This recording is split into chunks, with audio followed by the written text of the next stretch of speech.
Hello everyone, welcome back to my YouTube channel. In today's video, we are going to learn sentences in English grammar. What is a sentence? How many types of sentences are there? And how can we easily identify them? So stay tuned till the end and makes English grammar very easy and interesting. As you can see, sentence as a heading, the question arises, what is a sentence? जब हम sentence word देखते हैं तो हमारे मन में question आता है कि सेंटेंस आखिर होता क्या है। जैसा कि आप देख सकते हैं डेफिनेशन में दिया हुआ है, a sentence is a group of words that makes complete sense. Sentence क्या होता है? शब्दों का समूह होता है जो हमें पूरा कंप्लीट मीनिंग देता है। और साथ ही साथ इसके और इम्पॉर्टेंस है क्या है? It starts with a capital letter and ends with full stop, question mark, exclamation mark. क्या होता है ये? कैपिटल लेटर से शुरू होता है और फुल स्टॉप, क्वेश्चन मार्क और एक्सक्लेमेशन मार्क से एंड होता है। जैसे कि आप एग्जाम्पल में देख सकते हैं, she is my best friend. ये हमने एक सिंपल और पॉजिटिव सेंटेंस बोला और इसकी एंडिंग हमारी फुल स्टॉप से हुई। जब हम कोई क्वेश्चन करते हैं तब उसका जो अंत होता है वो क्वेश्चन मार्क से होता है। जैसे कि आप एग्जाम्पल में देख सकते हैं, आर यू कमिंग टुडे? क्या तुम आ रहे हो? अब हम देखते हैं कि टाइप्स ऑफ सेंटेंसेस क्या होते हैं, फिर हमें और क्लैरिटी मिलेगी। Let's move on. There are 5 types of sentences in which the first one is assertive and declarative sentence. अब आपके मन में ये आएगा कि आखिर assertive क्या होता है? Assertive का मतलब होता है expressing your opinion clearly and firmly so that people listen to you or do what you want. ठीक है, आप अपने ओपिनियन को बहुत ही क्लियरली और फर्मली जब एक्सप्रेस करते हैं और लोग आपकी बात सुनते हैं और ये समझ जाते हैं कि आप क्या करना चाहते हैं, तो उस टाइप के सेंटेंसेस को असर्टिव कहते हैं। जैसे कि यहाँ पे लिखा हुआ है किस टाइप के सेंटेंसेस होते हैं असर्टिव। स्टेट्स ऑफ फैक्ट होता है, ओपिनियन होता है या फिर कोई इंफॉर्मेशन देना होता है। अब हम इसको एग्जाम्पल से समझते हैं। I live in Delhi. क्या है ये? ये हमने इंफॉर्मेशन दिया अपने बारे में, ठीक है, और ये हमेशा फुल स्टॉप से एंड होता है। Next example, she likes coffee. क्या है ये? ये अपने बारे में बताना होता है। और देखिए एक खासियत होती है असर्टिव सेंटेंस की कि वो हमेशा फुल स्टॉप से एंड होता है। आपसे कोई पूछे कि असर्टिव सेंटेंस की क्या खासियत होती है, तो आप बोलेंगे कि असर्टिव सेंटेंस जो होते हैं वो हमेशा फुल स्टॉप से एंड होते हैं। Now moving on to the next type of sentences, that is interrogative sentence. Interrogative sentence, interrogate का मतलब होता है किसी से सवाल पूछना। तो इंट्रोगेट जो होता है किसी से कुछ जानना या उससे सवाल पूछना। तो जाहिर सी बात है जब हम किसी से कुछ जानेंगे तो उसके लिए सवाल पूछेंगे ही। तो इसीलिए जब भी हम क्वेश्चन पूछते हैं उसी को हम इंट्रोगेट कहते हैं। जैसे यहाँ पे लिखा हुआ है, ask a question. For example, what is your name? Do you like English? ठीक है, जब भी हम किसी से कोई क्वेश्चन पूछते हैं, कोई प्रश्न पूछते हैं, तो उसके साथ हम क्वेश्चन मार्क का प्रयोग करते हैं। तो इसकी जो खासियत होती है इंट्रोगेटिव सेंटेंस की, हमेशा ends with a question mark. ये जो होता है हमेशा क्वेश्चन मार्क से ही एंड होता है। तो मेरे हिसाब से ये 2 टाइप के सेंटेंसेस क्लियर हो चुके होंगे। नाउ अब हम चलते हैं अपने थर्ड टाइप के सेंटेंस पे। थर्ड टाइप का सेंटेंस जो है हमारा, जैसे कि हम देख सकते हैं, वो क्या है? वो है इम्पेरेटिव सेंटेंस। अब आपके मन में ये क्वेश्चन आ रहा होगा कि भाई इम्पेरेटिव सेंटेंस क्या होता है? तो इम्पेरेटिव का मतलब ही होता है कि वेरी इम्पॉर्टेंट और अर्जेंट। जब कोई चीज़ बहुत ही इम्पॉर्टेंट होती है या अर्जेंट होती है तब हम इम्पेरेटिव सेंटेंस का यूज़ करते हैं, जैसे कि gives an order, request, advice और इंस्ट्रक्शन। जब भी हम किसी को कोई ऑर्डर देते हैं या कोई रिक्वेस्ट करते हैं, कोई एडवाइस देते हैं या फिर कोई इंस्ट्रक्शन देते हैं तो वो हमारा इम्पेरेटिव सेंटेंस हो जाता है। जैसे कि हम एग्जाम्पल में देख सकते हैं, ओपन द डोर। हम क्या कर रहे हैं? ऑर्डर दे रहे हैं कि दरवाज़ा खोलो। प्लीज़ हेल्प मी, ये हम किसी से रिक्वेस्ट कर रहे हैं। और जो थर्ड एग्जाम्पल है, don't run on the road, ये हम किसी को एडवाइस या फिर इंस्ट्रक्शन दे रहे हैं। तो फिर फाइनली हमें ये समझ में आया कि इम्पेरेटिव सेंटेंस जो होता है वो किससे एंड अप होता है? वो जो होता है ends with a full stop और अ एक्सक्लेमेशन मार्क। ये फुल स्टॉप से हो सकता है एंड, और एक्सक्लेमेशन मार्क से हो सकता है। और इसमें जो सब्जेक्ट यू होता है वो बोलने की ज़रूरत नहीं होती है, डायरेक्ट हम अपने सेंटेंस को बोलते हैं। अब हम चलते हैं अपने दूसरे टाइप्स ऑफ सेंटेंस की तरफ, जो हमारा चौथा टाइप है। इसमें हम देख सकते हैं ये कौन सा सेंटेंस है? एक्सक्लेमेटरी सेंटेंस है।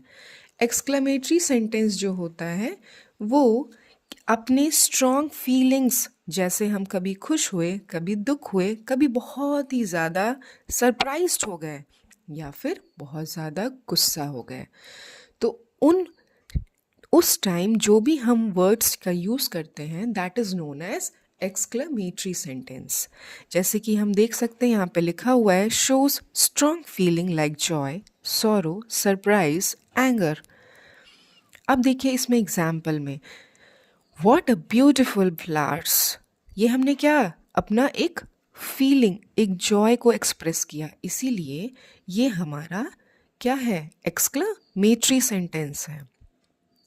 अल्लास ही इज़ डेड, ये हमने अपना सौरो व्यक्त किया तो उसके लिए हम लोगों ने अल्लास यूज़ किया, तो इसके आगे हम लोगों ने एक्सक्लेमेशन मार्क लगाया। और हमेशा जो एक्सक्लेमेटरी सेंटेंस होता है उसका एंडिंग हमेशा किससे होता है?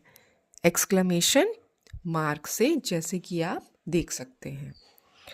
Now we are moving to the last type of sentence that is known as optative sentence। अब आप सोचते होंगे optative का मतलब क्या होता है?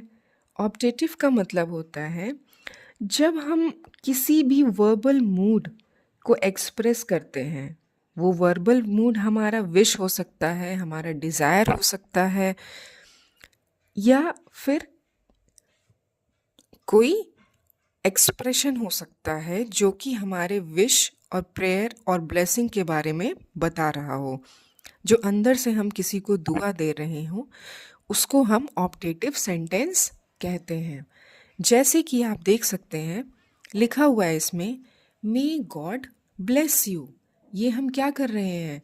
अपने सेंटेंस को बहुत ही मन से किसी के लिए प्रेयर कर रहे हैं। और दूसरा है wish you a happy life, और ये किससे एंड हो रहा है? विथ फुल स्टॉप और एक्सक्लेमेशन मार्क। जैसे कि हम देख सकते हैं कि ये हमारा फिफ्थ टाइप ऑफ सेंटेंस था। अब हम आगे बढ़ते हैं। अब हम चलते हैं कि सेंटेंस कितने टाइप के होते हैं।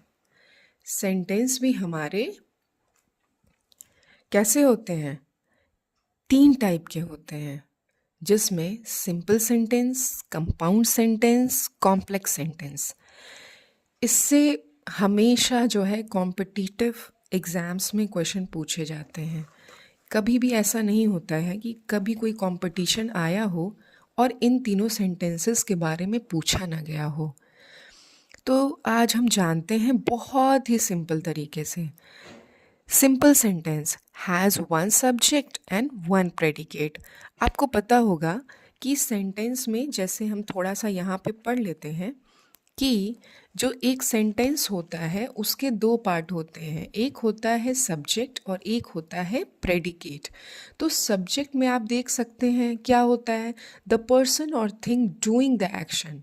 जब भी कोई पर्सन या फिर कोई सामान जो एक्शन कर रहा है तो उसको हम लोग क्या बोलते हैं, सब्जेक्ट बोलते हैं।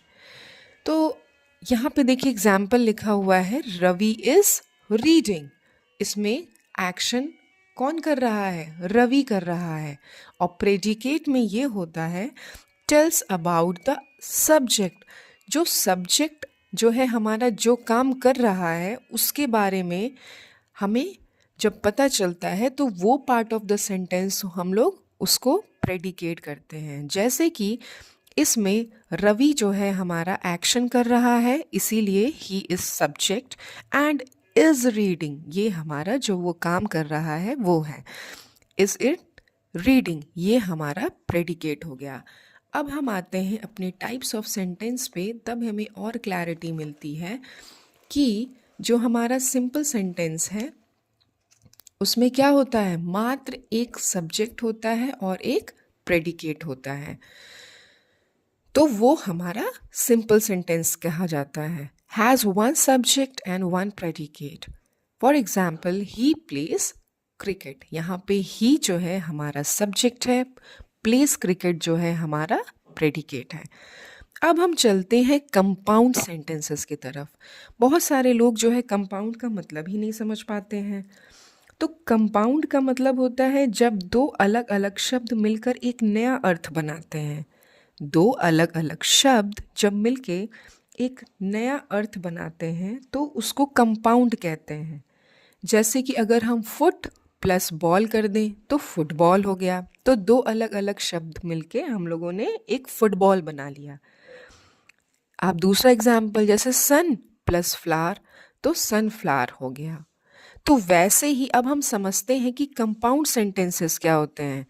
हैज़ टू और more independent clauses joint by conjunctions and but और ये सो येट। तो ये इंडिपेंडेंट क्लॉज एक ही सेंटेंस में दो या दो से अधिक होते हैं जो कि एंड बट और सो येट कंजंक्शन से जुड़े होते हैं। जैसे he worked hard and he passed the exam. ये पहला हमारा इंडिपेंडेंट क्लॉज है और ये दूसरा ही पास द एग्ज़ाम। और ये दोनों किससे जुड़े हुए हैं, हमारे कंजंक्शन से। तो इसलिए ये हमारा कंपाउंड सेंटेंस हो गया। क्लॉज के बारे में हम नेक्स्ट क्लास में पढ़ेंगे। नाउ अब हमारा थर्ड टाइप का सेंटेंस है, that is complex sentence. Complex का मतलब जान लेते हैं। कॉम्प्लेक्स मतलब कि कोई अलग अलग और जुड़े हुए भागों से मिलके बना होता है। ठीक है, अलग अलग और साथ में कुछ जुड़े हुए भागों से बना होता है। जैसे has one main clause and one और मोर सबऑर्डिनेट क्लॉजेस। मतलब कि एक मेन क्लॉज तो होना कंपलसरी है और भी साथ में बहुत सारे सबऑर्डिनेट क्लॉजेस जुड़ सकते हैं। एक भी जुड़ सकता है, दो भी जुड़ सकता है। For example I know that he is honest. हम देख सकते हैं यहाँ पे मुझे पता है कि ही इज़ ऑनेस्ट। अब हम लोग चलते हैं इम्पॉर्टेंट पॉइंट जो एग्ज़ाम में हमें पता होना चाहिए कि सेंटेंस में आखिर में क्या होना चाहिए। देखिए यहाँ पे सेंटेंस के बारे में आपको इतनी चीज़ें तो पता होनी चाहिए कि every sentence must have verb. हर एक सेंटेंस के पास वर्ब होना चाहिए। Sentences must express complete meaning. Sentences जो है हमेशा एक कंप्लीट मीनिंग को एक्सप्रेस करें। और subject verb agreement is necessary. जैसे हमने प्रीवियस क्लास में पढ़ लिया है सब्जेक्ट वर्ब एग्रीमेंट, आप जाइए मेरे चैनल पे अवेलेबल है, बहुत ही इजी फॉर्म में आप उसको पढ़ लीजिए। और एक और last but not the least, capital letters at start, punctuation at end. और इसी के साथ हम ये अपना सेंटेंस वाला जो टॉपिक है इसको यहाँ पे कंक्लूड करते हैं और उम्मीद करती हूँ कि आपको समझ में आया होगा। और अगर आपको समझ में आया है तो please subscribe, like and comment जो भी आपको मेरे इम्प्रूवमेंट के लिए ज़रूरी लगे। So thank you for today.